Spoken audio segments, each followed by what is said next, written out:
Steve Jobs, somebody who said that is like, the world is run by people who are no more smarter than you and I. And we look up to these people, but they're just average human beings. They've just figured out a couple of skill sets that puts them on the top of the food chain. But they're also influencing a group of people that who are not aware that these are human beings. They make a lot of mistakes. This can't be it. There has to be more. Wait, am I crazy? No. If you're yearning for more and working hard to make your dreams a reality, then you're in the right place. Welcome to Dream Catchers. It's the only show committed to helping you self-actualize and then transcend, leaving you with the legacy you've always desired. Listen in on conversations with successful philanthropists, entrepreneurs, and founders every week as we connect with them for inspiration, education, and direction. Your host, Jerome Myers, is here to help you exit the matrix and transform into a leader of your own revolution. The question is, do you believe your dreams should be real? Hey, everybody, and welcome to the Dream Catchers podcast. I'm your host, Jerome, and we have another international guest for you guys. I guess I should say you guys and gals this week. We went up to Ontario, Canada to find my man, Faisal Ensaun. Did I get it right? Yeah, you got it. You got it. Close enough, man. I'm sorry about that. But so let's go there, right? I've never seen the word Ensaun before. So can you break down, is that like your birth given name? Like how did we get there? And like, what does it mean? Yeah, so I'll share it in terms of a story. So this was a few years back, about I think 5 years or 4 years back. And I was at this conference, and one of my close friends, Lisa, if you're watching this, she knows that she's a coach as well. And at the time, we were at this coaching certification, and we used to go there together. And we would we'd be in the same hotel, and we would walk a lot because we both like walking and talking. So the few certifications that we went to, we would do that. And we were walking back. I think it was in San Diego, so it was beautiful there. It was right by the water. We would walk back. And it was, I think, one of the last days of the certification. Usually you get a lot of insights in these kind of spaces. The connections that you make, the depth that's there is incredible. And we were just walking towards the hotel. We were getting close to it, and I could see the water. And I had this funny thought in my mind. And I was like, it would be funny because I kept talking about humanity and why it matters to me, like why it matters for me to get people connected to their dreams, why it matters to me to create a community or communities, and help people go in the positive direction, how that's connected to my story. Like, it would be funny if my name was Ensaun, and I kind of joked around with it. I'm like, if I gave that to my best friend, that would turn into, he would just call me insane if I spell it a certain way. Thank you. That's my daughter. I got breakfast.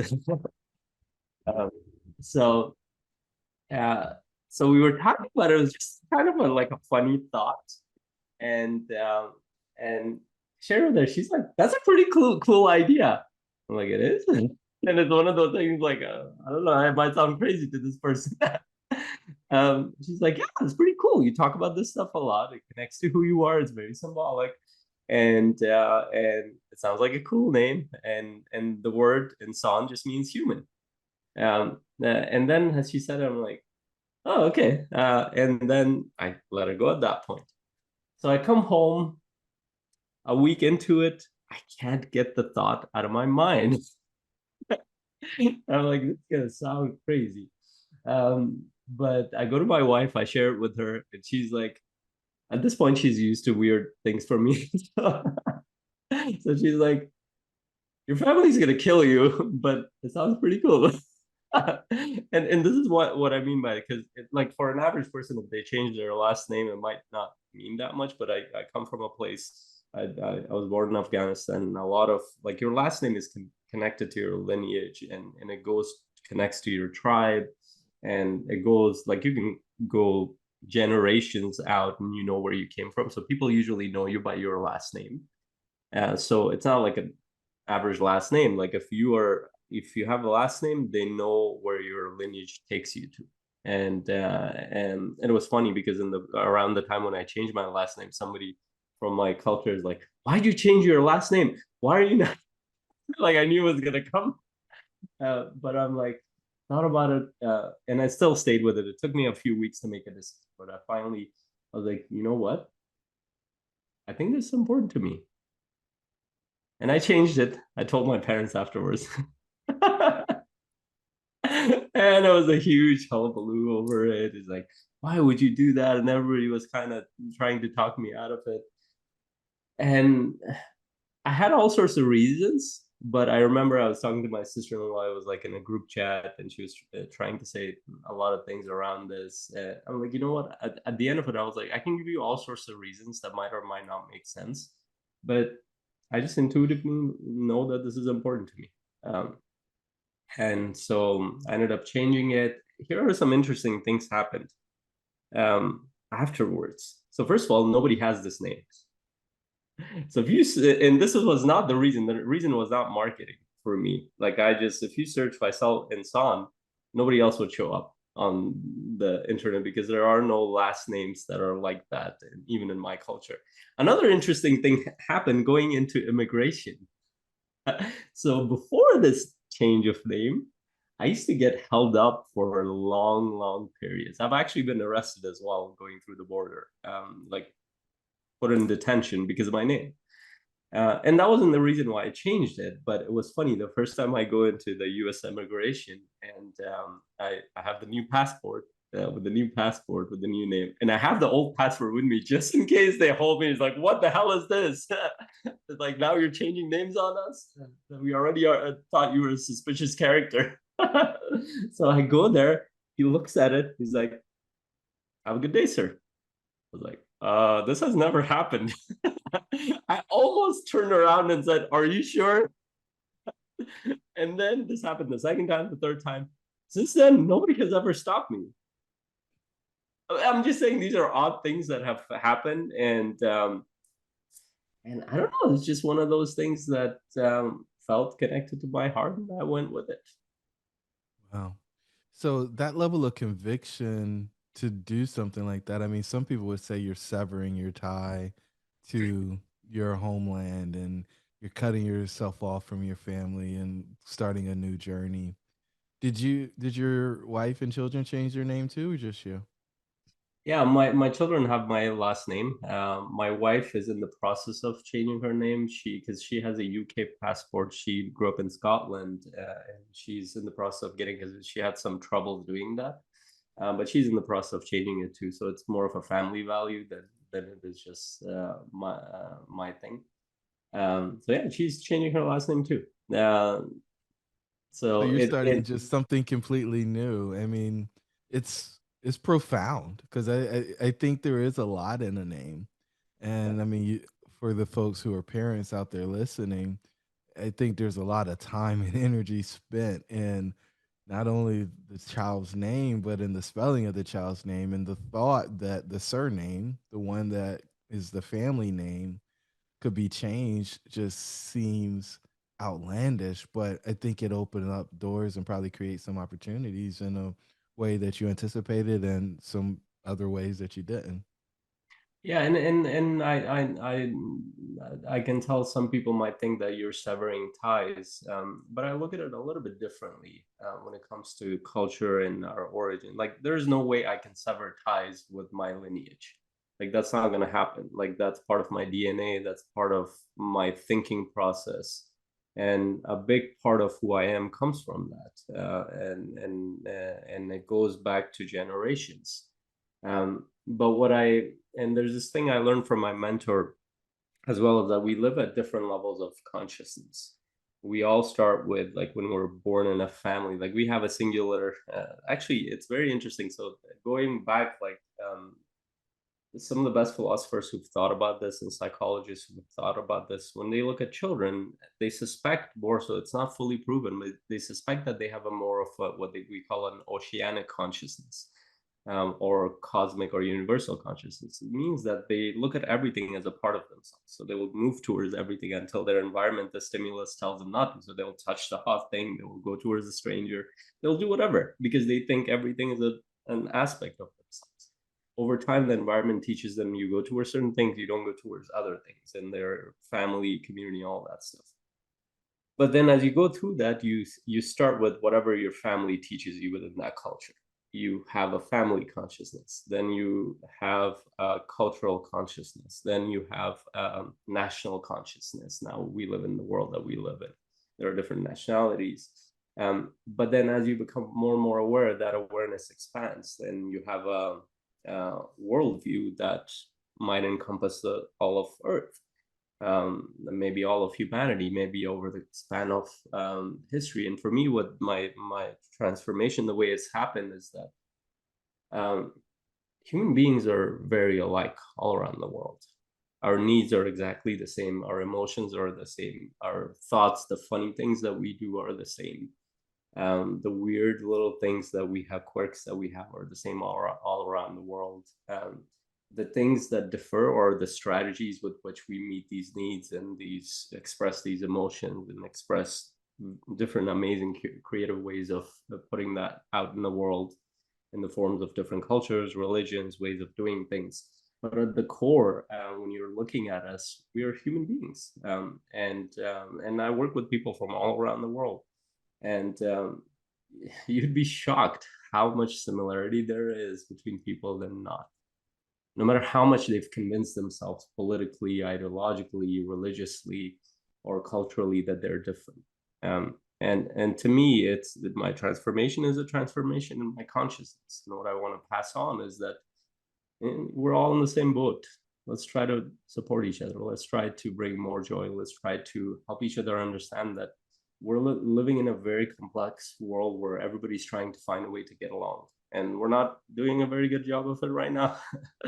And maybe the next generation, the defining factor will be is that how do they find a way to connect and get along with people who think differently, believe different things, and find ways of finding common ground. And unless we can do that, we're not going in the right direction. That's just how I'm looking at it. And for me, it's been just a natural transition towards that, because the more I've tried to develop awareness around this, the more it keeps going back to that. Well, as an individual, as a community, as a group, how do we evolve to connect with each other? How do we learn to do that? And most of human history has been that, is how do we find a way to come together and find commonalities that support each other versus destroy each other. Why do you think connection is so important? I would say it's been a huge realization for me that I used to think freedom was my highest value, but connection is my highest value. But in general, and it was very interesting because it came from coaching sessions when I was going through them myself. And but aside from me, like just looking at human beings in their core, like what are we hardwired to do? We're hardwired to connect. Why? Because we're a social species. We see each other in relation. We see ourselves in relation to each other. Like think about the roles that we have. We're a parent. We're we're a husband. We're a wife. We're a community leader. Our thinking is around those things. We're a business owner. What do you do in business? It's in relation to your clients, your collaborators. Um, Everything that we do, every role that we are in, is in relation to somebody or someone in our life. Actually, a lot of our identity starts to dissipate or disappear as soon as we pick these roles out of the picture. There are deeper identities, or I wouldn't say identity, there is a deeper experience of consciousness, which I would call spiritual experience, which is outside of these roles. But in our day-to-day life, our everything that we do is related to these roles. And what do? We find a sense of connection with these roles. And if we can feel connected in all these roles, we usually have a fairly good quality of life. If we feel connected to our kids, if we feel connected to our family, our spouse, our business partners, our collaborators, our clients, if we're adding value, if we feel like we're contributing, we usually have a higher quality of thinking and feeling. If we feel like those things are not going very well, the quality of thinking and feeling starts to go downhill. And I see that in day-to-day lives of my clients. That's what they start. Most people struggle with relationships more than anything else, relationship with themselves and others. So that's interesting because I think most people feel like they can compartmentalize that and And just they do. show up and do the thing. Do you think that's real? Yeah, it's real. And it's very interesting. The human mind is able to compartmentalize a lot of things. I mean, we learn that early on as children. So, for example, and in this, our system is fairly intelligent when it comes to that. So, for example, think about this scenario. There's a little girl or boy who's looking forward to seeing his or her dad, who's come from a long day of work.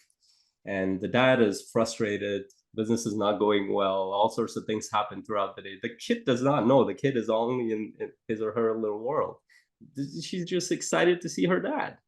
And the dad comes in, opens the door, and the kid just goes running and excited to see dad. And he has grocery bags or something. He just like goes all over. He's like, "Give me a minute to put myself together." The dad yells, and the kid looks completely overwhelmed, not knowing what just happened, confused, disconnected, rejected by the very source where he or she feels connected to and sees life through. And now to the dad, like obviously the dad cares about the child, but he has a very different experience of life. So what happens to that kid? And we understand enough about child psychology to know is that the kid in that moment does not have the tools to process that, yet does not have the experience to process that. And usually kids tend to make that about themselves because their world is really small and they think that there's something is off about them. Well, why did dad say that? There must be something wrong with what I did and what I was. It had nothing to do with the kid. Dad had just a bad day. And if it was an adult, it'd be like, oh, okay, I need to give this person some space. But if it's a kid goes and doesn't know how to process it. The system is overwhelmed, too many emotions, big emotions in there. So what the system does for the child to be functional, compartmentalizes. And because we're human beings, it knows that at some point somebody should be ideally supporting this kid to process that emotion. It puts it aside so somebody can support this kid. Ideally parents, but also the family, the tribe, the community. Here's the problem. It doesn't happen. And on top of that, multiple incidences like that happen in our life where we feel disconnected. And in the words of Dr. Gabor Mate, these are called small t trauma. Not the big T trauma where we get abused physically or emotionally, but these are like small T trauma when we don't feel like our parents are present with us or the people in our life care about us or that we matter in some way to them or not. And these little T traumas build up in our system and we compartmentalize them. And usually these are emotional in nature. And because they're too much to handle for our system, they get compartmentalized. And over time, as adults, we're walking, talking time bombs. And we don't know as adults how to process them because we never learn them. And there are thousands of these compartmentalized components of us like hidden in our system. And where does it show up? We have a team meeting, somebody says something, triggers a moment from our past, we lose our shit. It has nothing to do with that moment. We're stuck in the past. Nobody taught us. So what we do is we've trained ourselves to get to compartmentalize all sorts of things. Thoughts, usually they're emotional in nature, but they're connected to thoughts, visuals, so many things. And we don't have the awareness to process them. And I see this in my clients. It's very easy for people to shove aside in the name of being an adult. But the problem is they're not able to, it looks like they're functional, but they're not. They get depressed in their own life because they don't know what that stuff means. And the way most people deal with them is they go towards things that would distract them from those painful aspects of them. Well, how do the people distract? Well, let's take a list survey. Drugs, alcohol, social media, shopping, the thirst for power, for money, anything you bring. Like it's not the thing itself, it's our own addictive nature because we haven't dealt with a bunch of stuff that we need to deal with. And that's including me because I've gone through this in my life. I'm aware of it. You know what's most interesting about what you said? So what you call distract, I call numb. And I feel like they're numbing the pain. They're numbing the Yeah. highs, they're numbing the lows. Yeah. And they think they're just numbing the lows. And they don't realize that they can't numb the low without numbing the high because it contracts the band that they're able to I completely agree. experience. Yeah. You can pick and choose which emotions you're gonna feel more. So if you don't feel the depth of the other spectrum of emotions, like your fears, pains, and angers and frustrations, you can't feel your joy and connection and happiness, the other ones either. emotions are in a spectrum, and like you said, that contracts everything. So let's go to the other place because you said something that was really profound, and I it's like, man, can I just let that go, or do we have to go? And like, we're gonna put our scuba diving mask on now because this is I deep. love You that. said freedom, I thought, was my most important value, but connection is truly the most important value. How'd you come to that realization? Yeah.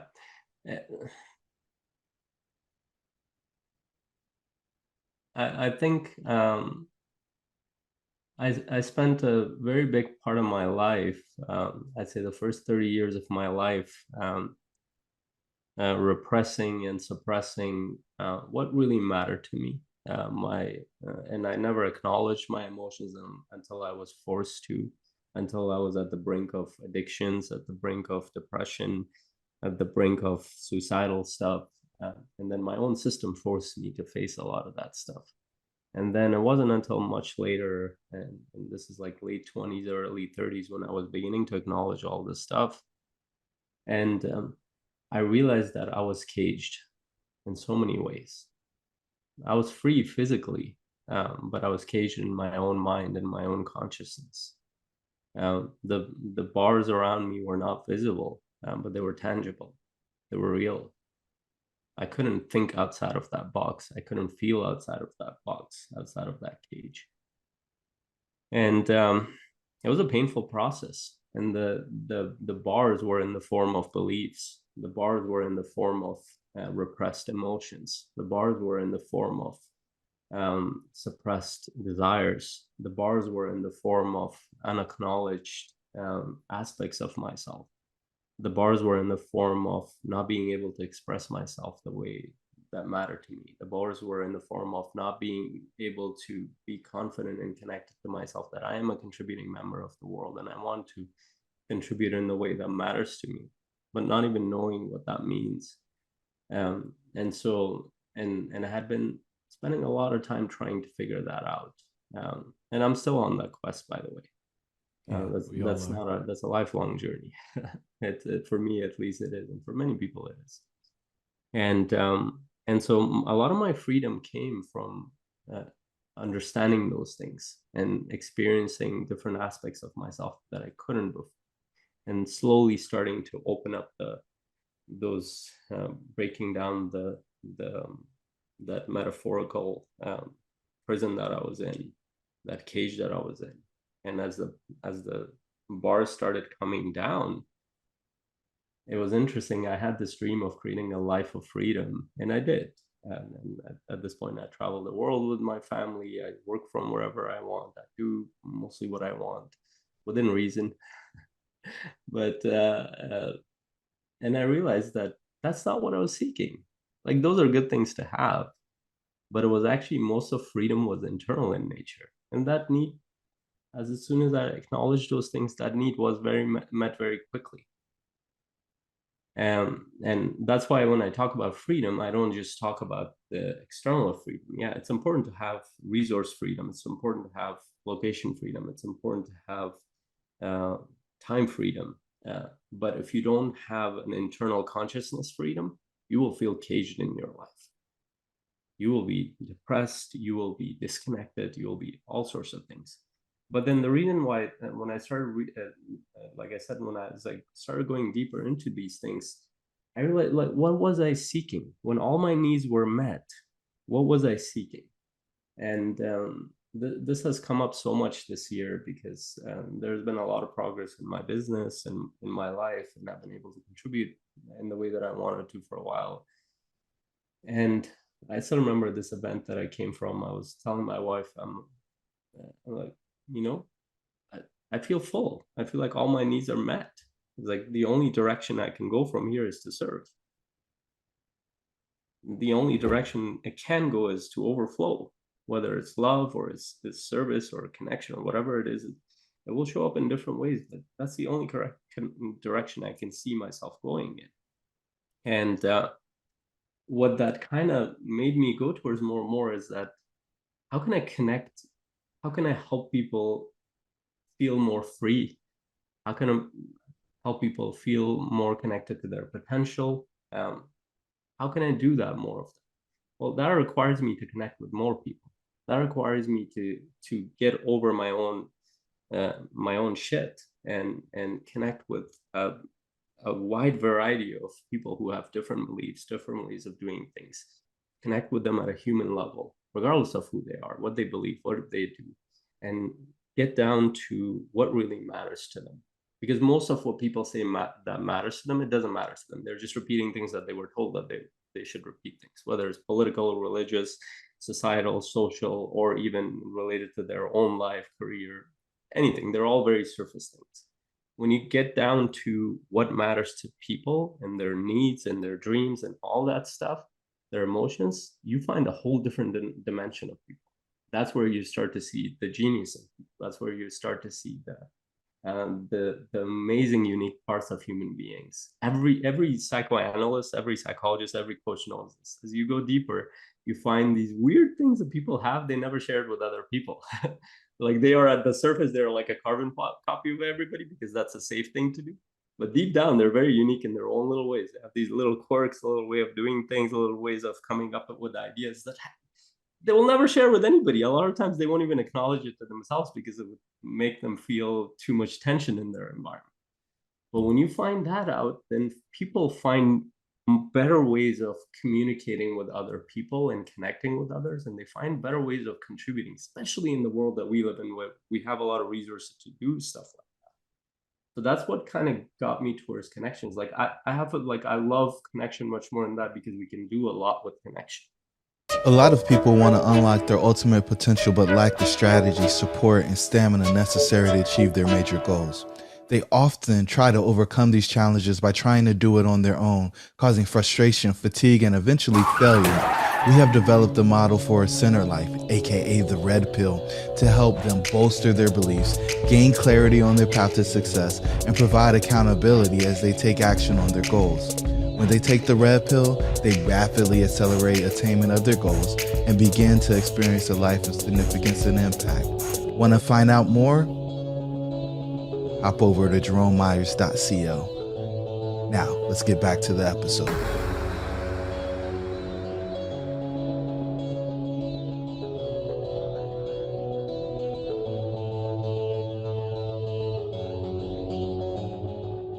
So you've brought up consciousness a few times, and then you hinted at the programming that so many people experience. So is consciousness and programming different? Well, it depends how we define it, but I mean, when I look at you can define consciousness in all sorts of ways, but the way I look at it is that what makes us aware, our awareness is consciousness. Even neuroscientists are beginning to understand is that if there's anything real, it's our consciousness. They are not even sure if the world is real. It might be a projection of our own consciousness. And same thing, like Buddhists used to say that for a long time in every spiritual tradition, is that everything is an illusion. It's an illusion of your own perception, and your perception comes from your consciousness, but they would connect it to your soul. And you might even go to length to figure out to kind of project it that consciousness might be your soul. We don't know how tangibly that works in like universal physical sense or energetic sense because we don't understand it fully, but I ascribe consciousness to the basic foundation of what we're aware of. And it's not just at the level of conscious, it's at a level of subconscious and unconscious. So if you followed any work from Carl Jung, is one of my favorite psychologists, and one of my favorite books from him, two books I love, is one is Psychology and Religion. The other one is Memories, Dreams, and Reflections. It's his autobiography. And it's one of the most interesting books that was kind of recommended by the philosopher Alan Watts. And I read it. I'm like, oh my God. Here's a doctor, a clinical psychologist. He was exploring everything from the influence of religion, culture on us. And this is the time where we're talking about 1930s to 70s or something. Like these are very turbulent times during world wars, Europe going through all sorts of stuff. And he was gathering a lot of perspectives, and he was living in a Christian world, and he was trying to make sense of his world, but he was looking at it from a philosophical and metaphysical and psychoanalytic perspective. And what he really, as he talked about it more and more, what he discovered was that there are different levels of consciousness that we have, and most people live at the level of subconscious, which is our automatic processes, and that's where we call our program. So it means that the first few years that, for example, a human child living in any culture, in any family, the first few years is the programming period. And it's actually Dr. Noah Harari in his book Sapiens talks about it, is that human beings are more like molten glass. Like we have the ability to be molded in so many different ways, versus another animal that might break if you mold it too much, because they have more physical needs versus psychological, and our psychology is very flexible. So a human child, the first 7 6 7 years of his or her life is the period where Dr. Bruce Lipton says that we are in theta state. So it's the same state that you would be if you were under hypnosis, where your conscious mind is out of the way. You will believe anything. Anything that's given to you, you will believe it. You will take it in with no question whatsoever. And children will look at anything, like you give them Santa Claus or fairies or unicorns or Nazi propaganda, they will take whatever. And they will make it as part of them. That doesn't mean that's what they believe. That's just that's their adaptation process, that they need to adapt quickly to the human life, to that tribe, so they can grow and thrive within. That's very natural and very powerful. Now the problem is that as we live in a world, like if that human being was living in a tribe and or in a small community, and that's what everybody believed the same thing, would be just fine, would be normal, that child would grow and thrive in that environment. But now we're living in a world with conflicting visions, thoughts, processes, beliefs, and the child gets out, is like, what the fish do I believe? And It's everybody's confusing. confusing, right? We live in a very confusing world right now. This has never been the case.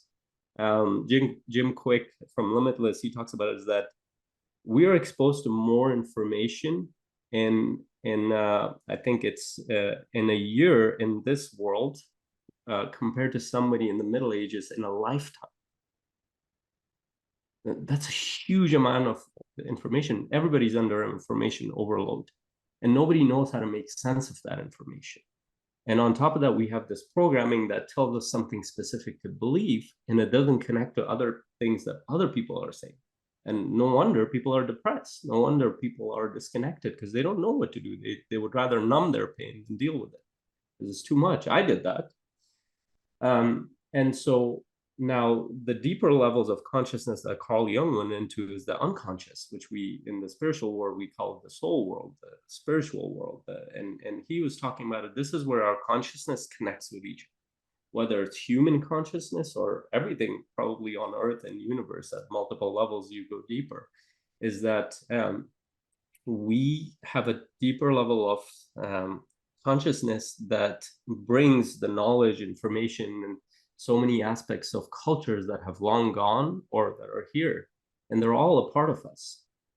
And this is why, like at this point, I've realized even the cultures who are gone, they leave behind so much within us, within our DNA, and it stays with us, and it shows up in different places based on whatever we need, in different groups and different, like there's a huge revival of, for example, spiritual world, like the awareness, consciousness is becoming a very dominant thing. For a while it wasn't the case. Mm-hmm. Why is it coming back? Because there's a need for it. Where did they come from? These came from ancient cultures that most people don't know anything about, but it's within our consciousness, is within the memory of our collective spiritual, whatever you want to call it. We don't fully understand it, but I think it's there. And that's where we talk about intuition. That's where we talk about other things that we can't explain, but we know that it's right, it's true. It's like we know something is real, but we can't explain it. And we do it. I'm like, oh, I love that I did that. I couldn't explain it, but and this is where dreams comes in. For example, I didn't know I was going to be on this path, but there was something inside of me. It was like, this is important to you, no matter what the hardships are. This is important to you. Don't let it go. Everybody has that inside of them. It's just that they ignore it. They numb it down, along with everything else that they numb down. So, are you suggesting that it wasn't just easy and everything worked as you expected it to work or dreamed that it would work? Oh, I never said that it was easy. And so my mentor Brendan Burchard, he would say is that you we never said that it would be easy. We just said that it would help you grow. And the path is that of growth. It's not, the promise is not that it would get easier, or the path is easy. But the promise is more that it will help you connect to who you are deep down, and it will help you build the resiliency, the strength, the wisdom to deal with whatever is to come. I mean, life is not meant to be an easy thing. Like every day, like I mean, every day I talk to clients like they have a death in the family, they have illness, they have like all of a sudden, like they spent the past 4 years building their business. Now they're multimillionaires, eh, and they have so much abundance in their life. All of a sudden, they get the news that their 9-year-old daughter has cancer. Would you consider that easy? Of course, that's not easy. That's heartbreaking thing. Like if you're a parent, like my kids had cold last week, and my heart was breaking. Now somebody has cancer. How do you deal with that? Like nobody knows how to deal with that. But then a lot of it is you build you connect to the natural aspects of life where you expect death, you expect illness, you expect tragedy, but you also expect joy, you expect connection, you expect an experience that is valuable. You connect to the present moment and what matters to you. You don't avoid problems, you don't numb it down, you become open to what life has to offer. um, there's this idea of life where when you make it, you're going on these like life is daisies and fields of meadows, and you're on your yacht. I talked to a lot of people who are on their yachts and private jets and all that stuff, and they're miserable. Some of them are very happy. Some of them are, it's not the jets and the yachts and the houses that they have, it's the quality of their inner and outer experience, and that needs to be cultivated. That requires a lot of work, that requires a lot of growth. And we've been given this illusion that just because you create the external things, you will get the quality that you want, you will get the growth that you want. No, not necessarily. Not necessarily. So, what does get us to the place where we get the thing? Sorry, you got, what does get us to? What gets us to the place where we get the thing? Because you said it's not guaranteed if you create money. So, is there a thing that if you actually get it or achieve it, that you get this thing that we're hoping to have or achieve? Experience, maybe, is probably a better word. Yeah. So I'll give a caveat to all this. I hope everybody listening has kind of picked up something, at least to what I've alluded. I look at life as an experiment, to be honest. A lot of the shit that I'm saying might be true right now. It might not be true 3 days from now on. So listen to me not from an expert point of view, but from somebody who is going to help you think a little bit about your life. And so far, what I've been able to figure out, there are a lot of things that I don't know, but the few little things that I've been able to figure out is that life is a dance between our internal and external experience, and they both need to be worked on. Some people will say, well, no, I'm going to go on this hilltop and be a monk and I'll be away from people. And that's an experience. You can choose to do that. There's nothing wrong with that. And I've been attracted to something like that. And maybe I will at some point. But when you look at life, there are reasons why the way things have gone around. There are people around you that consistently make you face so many aspects of yourself. For example, if you've ever been in an intimate relationship, after you go through the honeymoon period, you're looking at the other person. Why the hell am I with this person? and but then it's very easy to move off it. But then, what is this person teaching me about me? What am I seeing Mm-hmm. in that person that's so triggering to me? And as soon as you notice them, that person becomes your biggest teacher in life. You look at your enemy, the person that you call your enemy, the group that you call your enemy. What is it in that group, in that person, that really incites something within you? That becomes your biggest teacher in life. This was ancient wisdom. A lot of people, when people used to go in war, they had respect for their enemies for that reason, because their enemies were teaching them a lot about life. It was a part of the spiritual tradition. Now we have these like divisions between like, oh, don't go to war, peace, peace, everything, but everybody's fighting within themselves. But that wasn't the case for a long time. So what I've been able to gather is that this dance between the internal and external world shows up everywhere. Is that the challenge is that we live in a world where we're taught to focus on the external world. We're taught to focus on the job, on the money, on because those are the things that even our adults know to do. Like, and then this was a very odd thing for me when I started talking to professors, scientists, engineers, politicians. When I started working with them, I'm like, these guys must know what they're doing. So let me have like I'm like, they're scholars, they're scientists. And I'm getting this as I go deeper past the thing that they are very skilled in, like their own specific field. You go a little bit deeper, is like, why the fuck am I listening to this person? Sorry, I don't know. You can edit that out. Like they have all sorts of shit that they've shoved down. They have all sorts of Calloused. fear, biases, disconnections, hatreds, just like every other human being. And that's why Steve Jobs, somebody who said that, is like, the world is run by people who are no more smarter than you and I. And we look up to these people, but they're just average human beings. They've just figured out a couple of skill sets that puts them on the top of the food chain. But they're also influencing a group of people that who are not aware that these are human beings. They make a lot of mistakes. They don't know a lot of shit. We figure that out with our parents pretty quickly when we become adults. I'm like, they fucked up. But we will screw up too, just like our parents, because we're human beings, right? But then the and so our teachers, our parents, our politicians, they did just teach us what they were taught. Like, we don't need to blame anybody. They just teach us whatever it is for them. Like, if you were to go to a professor or a teacher and you look at them in the eye, it's like, is your life fulfilling? Is your life joyful? Are you connected to what? Like, it would be rare that you would get answers like that. I've had one professor who had so much joy and connection. He inspired me in so many ways. He was my psychology professor, interestingly, because he studied the different parts of himself. But most people will teach you things.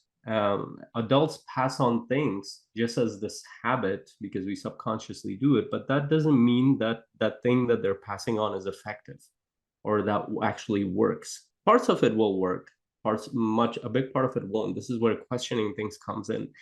So we've been all like, our common sense is geared towards doing things for external reasons. But then as you actually look at human life, a lot of our misery, disconnection, or a lot of our lack of fulfillment of purpose comes from this education that gets us to focus on the external world. But a lot of these things are in the internal world. It's in the place of, how do we manage our thoughts? How do we buy into our beliefs and thinking that's given to us? How do we manage our emotions? How how much depth have we created spiritually in our consciousness? um, how do we connect with the deeper parts of ourselves? Do we know a side of ourselves that does not get influenced by these other things that are in our environment, the surface things? What are the values that really connects us to other people? Are they just cultural values that were given to us, or are they just the things that are close to us? And all that stuff requires a lot of self-reflection. It requires a lot of tools to work through them. It requires a level of deeper dialogue, which comes from things like coaching. It comes from things like philosophical dialogue, which comes from things understanding the metaphysical, having a metaphysical awareness, which comes from having a bigger perspective, which comes from being exposed to different things, different experiences. And most people don't have that, and they're not encouraged to pursue that. What we're encouraged to pursue is the next job, the next promotion, the next relationship. Those things are all good in that context, but what's the quality that you're bringing? Because in every context, you're going to bring yourself into that picture. And who is that self that's showing up? And I think focusing more on the inner world and also looking at the external world as that there's a connection between the two can really help us grow. And that requires I mean, simple things can help, like start reading books, start spending time alone, start getting support for the things that you've suppressed, or things that you've repressed that you're not even aware of. Start getting coaching, start being around people who talk about deeper things, or who are building things, who are purposeful. Like these things, just simple things like that can help you, but your own little environment that you grew up in, your own little comfort area, will not help you grow, unfortunately. And most people are stuck in that environment, their environment of beliefs, their environment of thinking, their local world that they grew up in, the same people that they interact with who will think the same thing for the next 30 years. um, so unless you're kind of moving off of that and finding your path, your inner path, you probably don't know who you are. In the words of Socrates, I'll just quote him saying that, if I remember the quote. Yeah, I love this quote, but I'm slipping my mind. Um, oh, it completely slipped my mind. That Oh, goes my profound moment. no, I think it'll come back. It gives me an opportunity to jump in because I remember specifically being in a session with a client and saying, "You don't know who you are." And it was offensive for her. It was very offensive. But I could see parts and pieces of her that I don't even know if she was aware were impacting her and holding her back, or her not accepting that she had these special talents and unique gifts and wasn't actually harnessing them to create the life that she wanted to create. And so I think what you're offering to us is very profound. The the task to go find out who you are and not who other people told you to be, because it's very easy for us to accept that identity, the identity that's placed on us by other people that say they want the best for us, but maybe they're just trying to get us to repeat the things that they've done for the people who want to protect us so we don't experience any pain, even though that's a part of growth. And I can continue to go down the list of all of the well meaning, well intentioned things that folks do that in the end, I think, end up being a negative impact on our life when you look at the overall impact. So, you know, some people out there may be listening, scratching their head and asking, well, how do I find out who I am if I, who I am isn't the person I've been? And I think it's a real opportunity for folks to dig in and go really deep and start to pull off the calluses and some of the other things that we do in order to bury the pain and the discomfort. Yeah. Well, I love that challenge statement that you gave to your client. You don't know who you are, even if they were offended. That's a profound statement to hear from somebody, because often that shocks you. And I think one of the most useful things in conversations that we need to shock people, because most people are so stuck in their own routines of thinking and feeling and doing, that they'll just continue that on until their body, like Dr. Gabor Mate wrote this book, When the Body Says No, when some illness comes up, which is not random, which is related to their emotions, which is related to so many things that they've gone through, until their own system stops them. And that same thing happened to me. I was damaging my own system. I was damaging my own relationships. I was addicted to so many things. I was disconnected. I was depressed. I was suicidal. But I was very good at being a functional adult. There are a lot of people walking around like that. And that's not healthy for them, for their family, for their society. You can give all sorts of information and so-called education to give them skill sets. That does not solve our problems. No, the application of that against a specific problem can solve a lot of problems, but having the information, knowing and doing are not the same thing. And I think so many people skip that.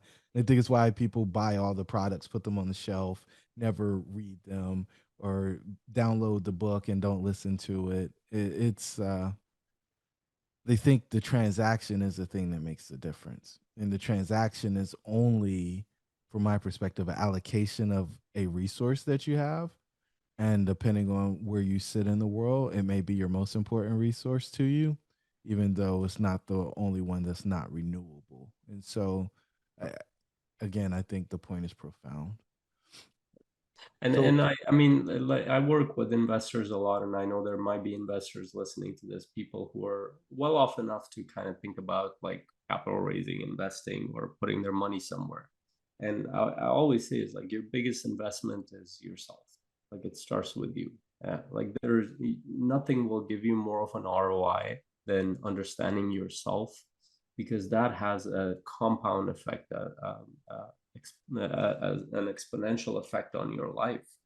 Because what it tends to do is it makes you show up a certain way as a leader. It makes you show up a certain way as a husband, as a wife, as a son, as a daughter, as a citizen, that you cannot replace with any kind of external investments, because it changes the quality of how you interact with people, whether it's in business transactions or it's in your personal life.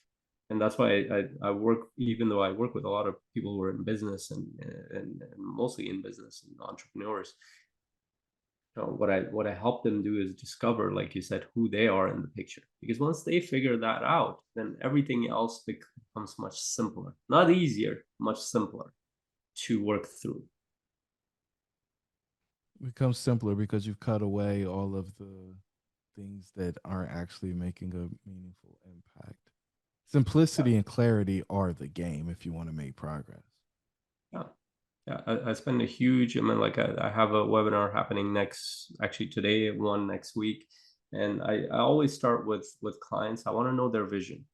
I want to know what deeply matters to them. Their vision comprises of the things that they're creating. A lot of people focus on that, but who they're becoming in the process, how they're seeing their contributions to be in that ideal life they're creating. And it takes them deep down. I want them to go into the rabbit hole of the things that they haven't acknowledged. And then I walk them through an experience for them to actually experientially see what that is. And a lot of times when people go through an experience like that, they're like dumbfounded. They will just sit there, they're in shock. They're like, what is that?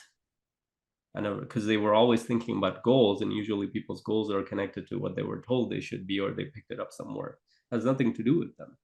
Nothing. And they heard something that looks nice, feels nice, but that's not who they are. That's not their path. And this gaining clarity, and the depth of clarity can really transform the direction that you go in your life. And that doesn't happen in your day-to-day things that you do. You need to take yourself outside of your day-to-day things, whether that takes the form of a coaching program, or that takes the form of you go out and travel, live in a different part of the world, and see how people are doing things, shock your system, because it's nothing like you. You might think that what you're doing is normal. It's not that. And start to self-reflect, start to spend time alone, and you will notice that your thoughts are very hard to live with. Your emotions are very hard to live with. Don't distract yourself. You'll find out that the hardest thing to do is spend time alone. And if you and there was somebody who said that the most dangerous and most powerful person is somebody who can spend time alone, because there are somebody who can conquer their own fears, who can conquer their own self-doubts, who can conquer their own demons and dragons. And if you can do that, the world is as difficult as it is to be navigate the world. It's not that difficult. It is not. Well, man, time has flown by. I'd love to ask you the question that I ask every guest to kind of wrap this thing up and put a bow on it. Um, and that question is, what's the gift that you're giving to the world? I think the gift that I'm giving to the world is awareness more than anything else, the depth of awareness.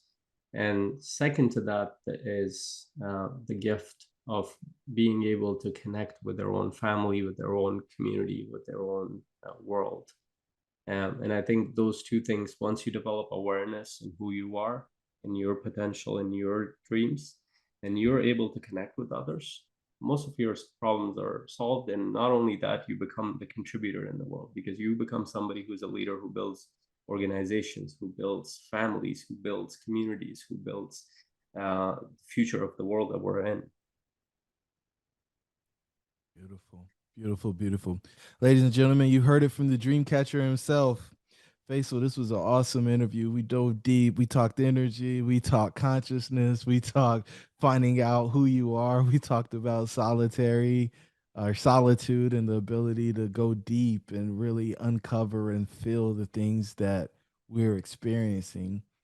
And I don't think most people understand how much of a gift that is. So thank you for bringing that to our community. To the Ah, listeners, your you're dreams should be welcome. It's real. been an honor, and I'll thank you for giving me the space to do that, and thank you for your presence. And I can already tell you're a deep coach because you have the deeper listening skills. That's a rare gift. So thank you for giving me that space. And I appreciate that. To the listeners, your dreams should be real. We'll talk soon. Thank you for joining the tribe today. We would love to hear from you. Please don't forget to rate, like, and share. Perhaps someone you know could benefit from what we've discussed. Until the next time, remember that your dreams should be real.